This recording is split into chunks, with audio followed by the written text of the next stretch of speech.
Olá pessoal, sejam bem-vindos ao PRO.S Podcast, este canal que traz a você conhecimento sobre empreendedorismo, negócios, carreiras e o mais importante, muita sabedoria para a sua vida.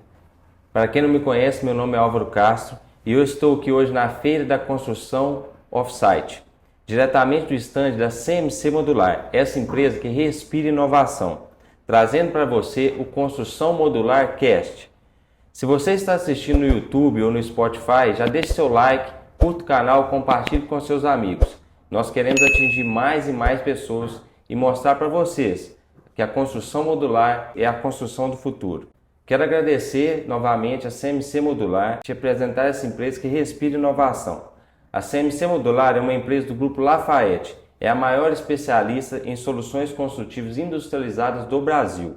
A fábrica destaca-se pelo design, pela agilidade, pela montagem, flexibilidade e inovação em construção modular, em um processo que utiliza muito tecnologia.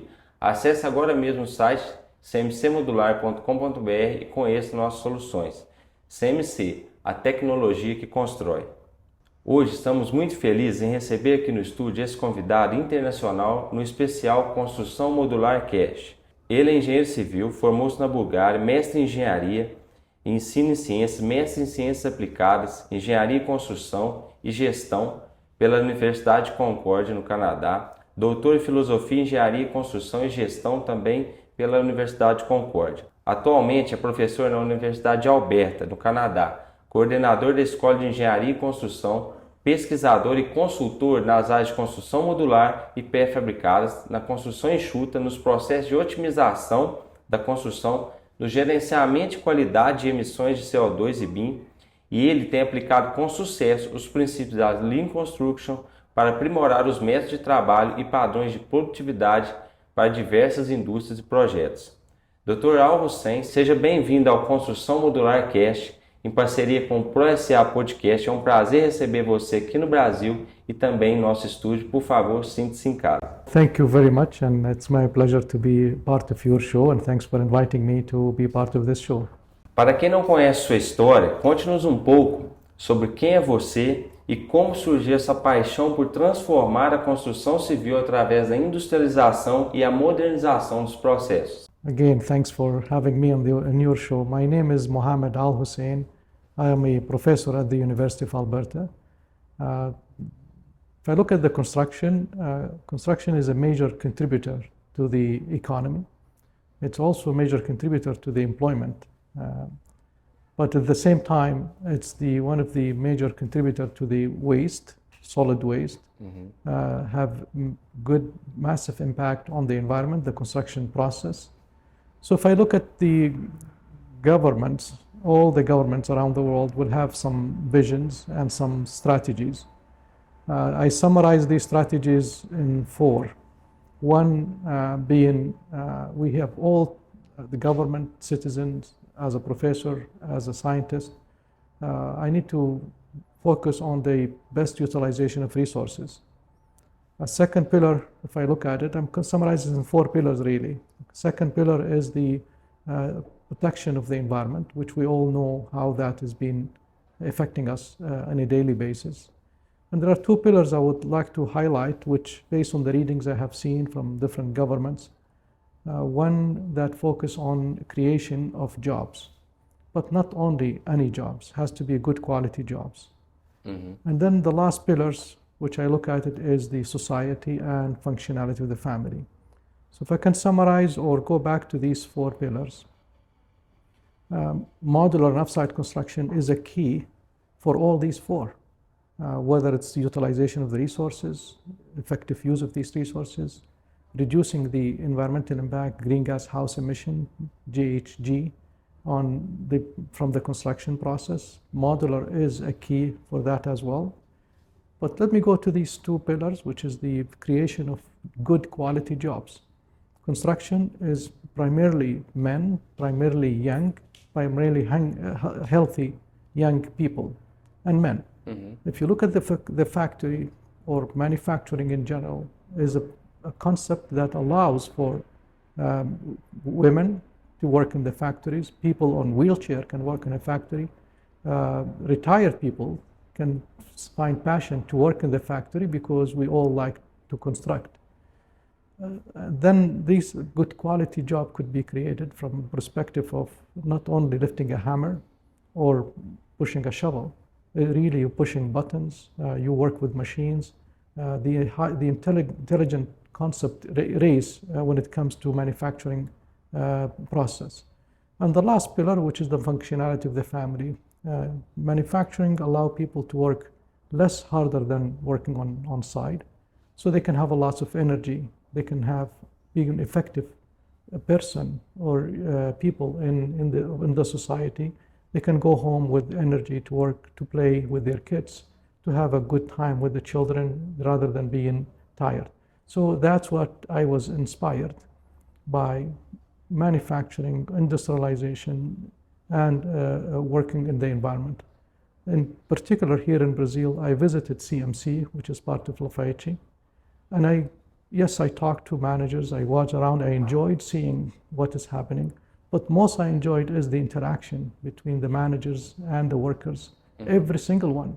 They move, they shake hands, sometimes they hugs. Mm-hmm. So this is I see that's also inspired me more and more to focus on offsite construction.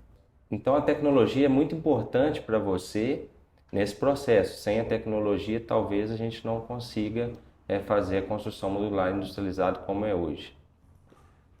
The need for technology become kind of a byproduct. Once you are in the factory, you see yourself using the same tools that we use on a construction site. That's a hammer or any other means, the tape measure.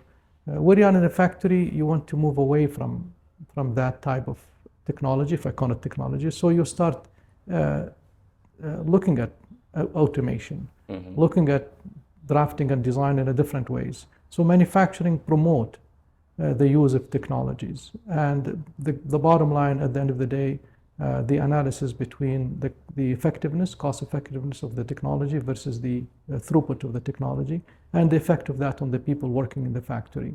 So I see without any hesitation, technology will become part of what we do. Increase of automation will be part of everybody's job moving forward. Professor, através de suas pesquisas, você oferece uma série de contribuições para a industrialização do processo de construção de edifícios. Através de desenvolvimento de tecnologia, como nós falamos, eu gostaria que você falasse um pouco sobre a automação da construção para a seleção de equipamentos e utilização no local, ou seja, sobre modelagem 3D e 4D e automação. This question comes all the time: how far we need to go when it comes to automations, which is the machine, okay. and how far we can go with the tools to operate these machines. Yes. You were mentioning about the multiple degrees of freedom, D, yes. 2D, 3D, 4D, and so on. That encompasses something we call BIM, or Building Information Modeling. Sometimes we get in trap of defining what BIM is. In my view, I focus on what BIM can do for me rather than what it is. Is it a philosophy? Is it a technology? Is it a process? But I look at it as one thing is I have a digital representation of the built environment in a 3D model, which is in the computer 3D model, digitize what I need in terms of information.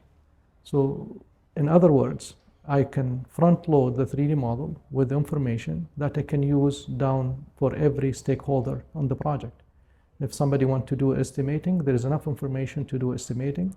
Somebody wants to do schedule, there is all the information that is needed in the 3D model to schedule, whether you schedule a component that will be manufactured, a component that to be delivered and installed in different location, could be in the factory, could be somewhere else.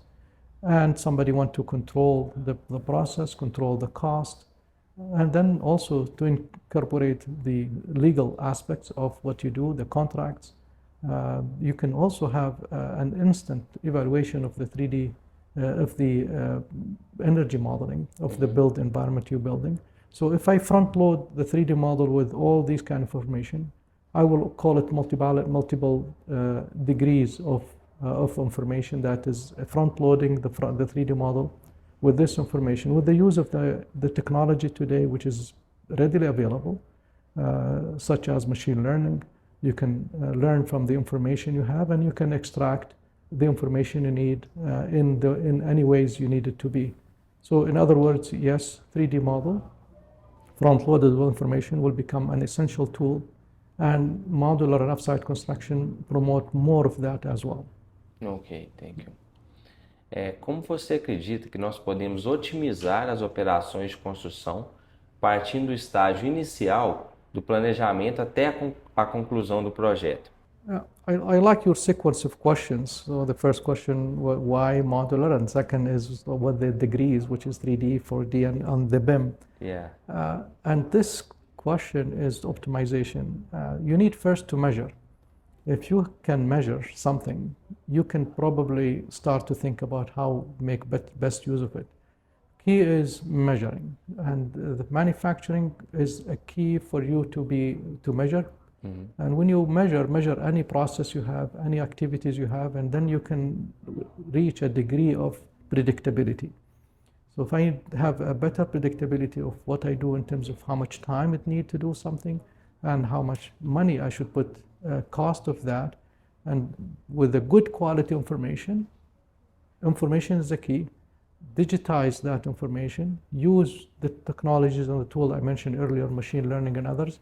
In this case, you can really venture into optimization, if you want to call it, efficiency, and so on and so forth. So information needs information, need good quality information.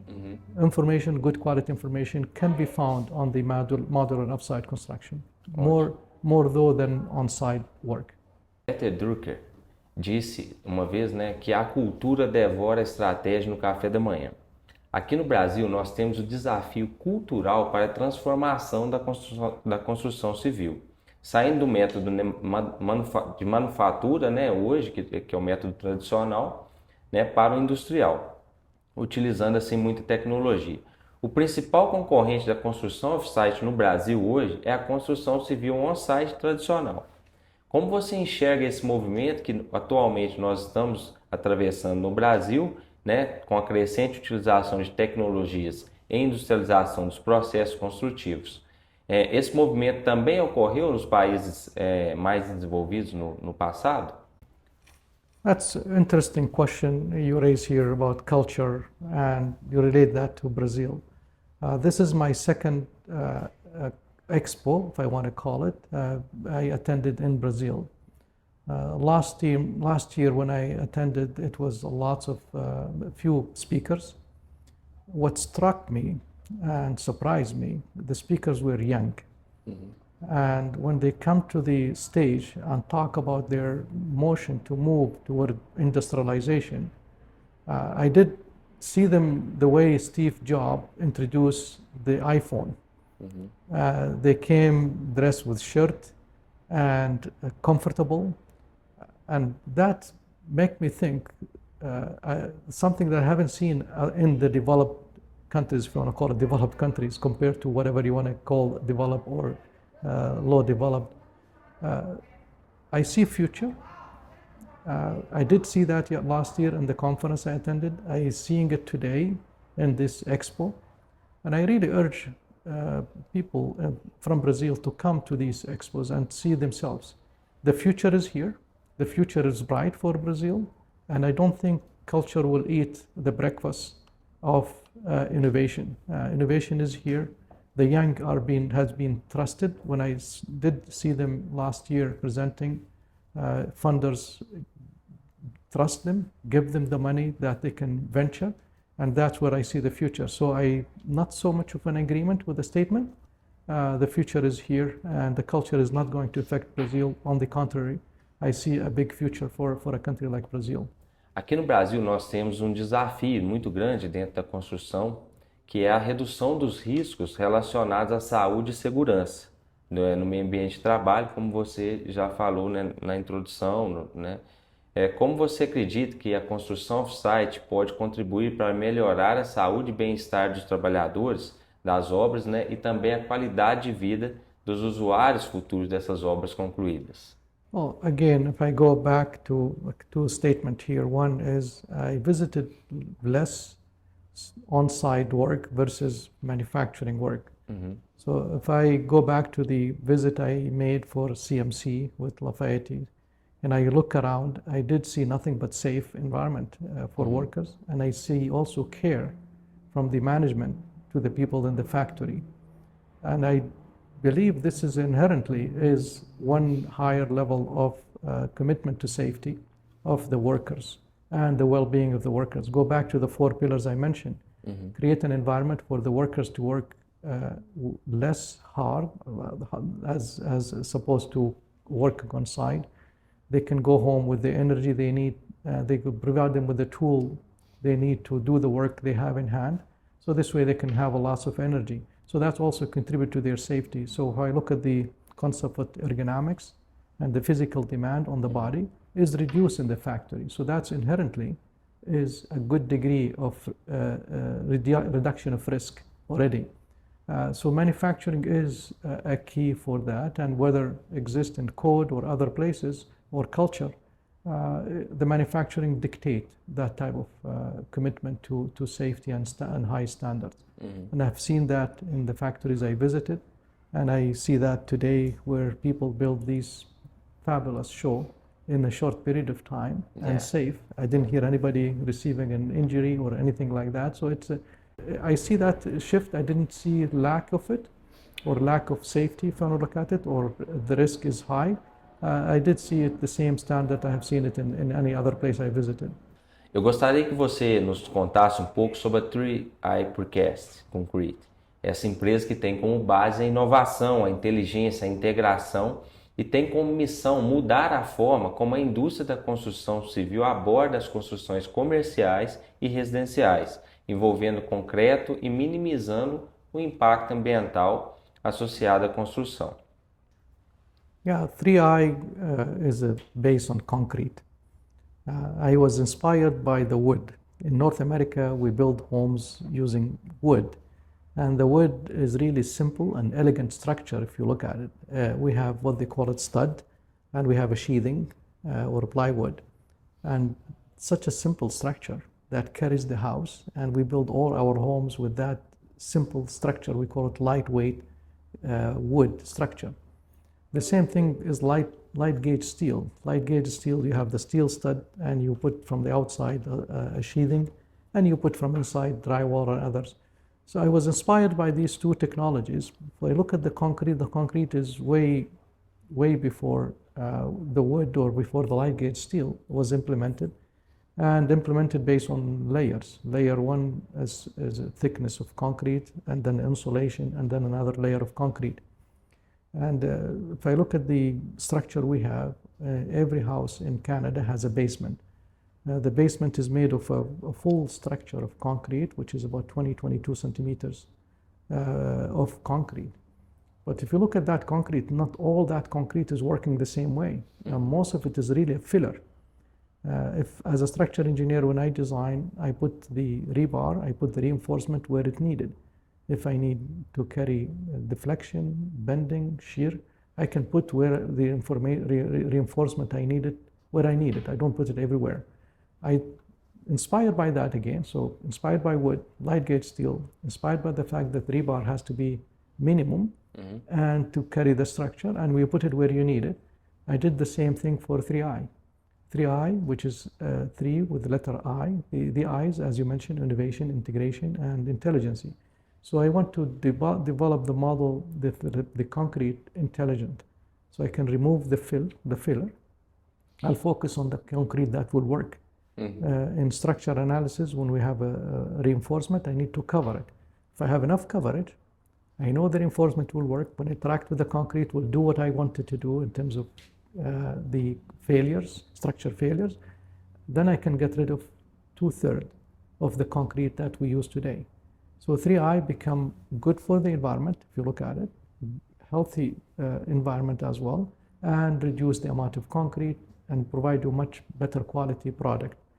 And then 3I merge into become an efficiency in the factory.